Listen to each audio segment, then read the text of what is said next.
Hey everyone, it's been 7 days since my last video, and I must confess, it's been over 2 minutes and I haven't been raped yet. Hi, I'm Diana Davison. Now, I've been spending a lot of time on my recent videos talking about the legal system in Canada, but it also applies to legal systems elsewhere. And specifically how the legal system approaches and tries to deal with sexual assault cases. Now, sexual assault in the legal systems has drastically changed in the last 10, 20 years to the point where, the average person just using their common sense and logic being told about things going on in this court system essentially just go, what the fuck? It's actually very confusing. For most people, when you talk about rape, they have a very clear idea of what that means, and it's generally agreed upon, actually vigorously agreed upon, that it is a terrible crime that requires drastic measures to deal with. But what's actually being called rape, or actually sexual assault in the court systems, is what used to be referred to as gray rape, and it was gray rape because it was kind of ambiguous, and ambiguous in a court system is not very good because there must be mens rea, the intent to commit a crime, therefore it must be clear that what you're doing is a crime. And also, when you're going into a courtroom, it's been designed very carefully and very specifically and for good reason to allow for a full answer to the charges and a vigorous defense.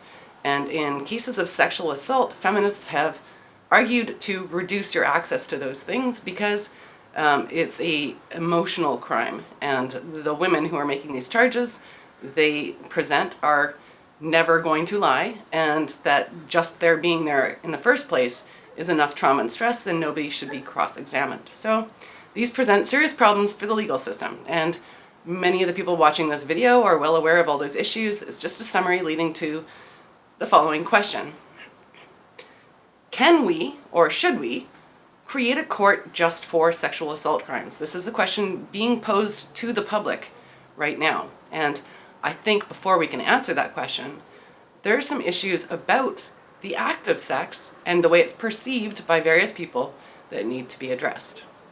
So let's start with some myths about men. So this is the trilogy of potential myths about men. Men only want one thing.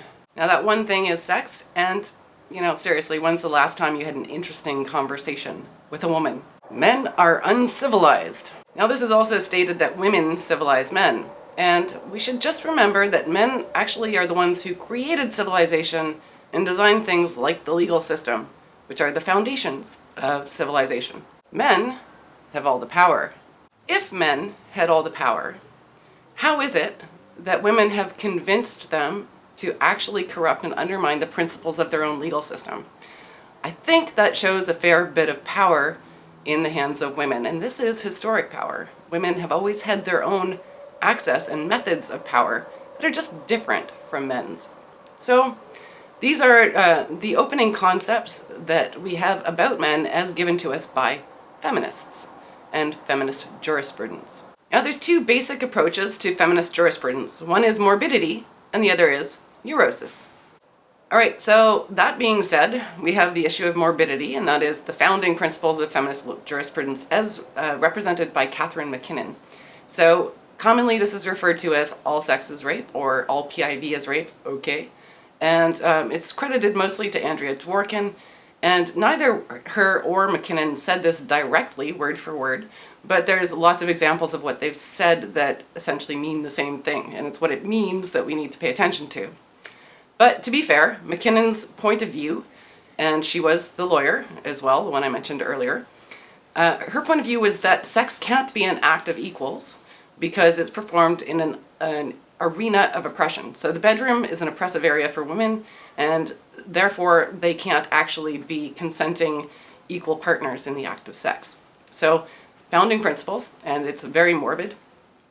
The neuroses is something a little more complicated. This is just an introduction into what I hope to prove to you. But the neuroses is that the act of sex, psychologically, and this is for people who are sex positive, right? The sex positive feminists who want to encourage sexuality and allow people, free them up to explore their sexuality more.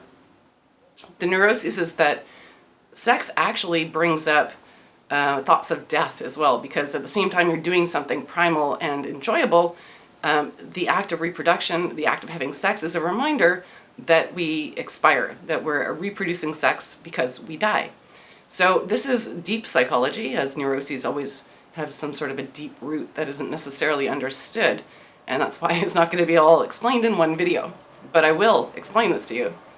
And essentially, where I'm going to go is to get back to the problems with the legal system in dealing with what's being represented as sexual assault, and that it's my hypothesis that what we're looking at are not problems, legal problems, they're not issues of crime, they are issues of spirituality, that what women have been encouraged to call rape is actually some sort of a spiritual violation, which is why you'll see them say that really they didn't care if the person got convicted, they just wanted to get some closure, some sort of a, validation of themselves. So I'm going to hopefully prove that to you, and then suggest that things that aren't actually rape not be dealt with by the courts, but they be dealt with in a church.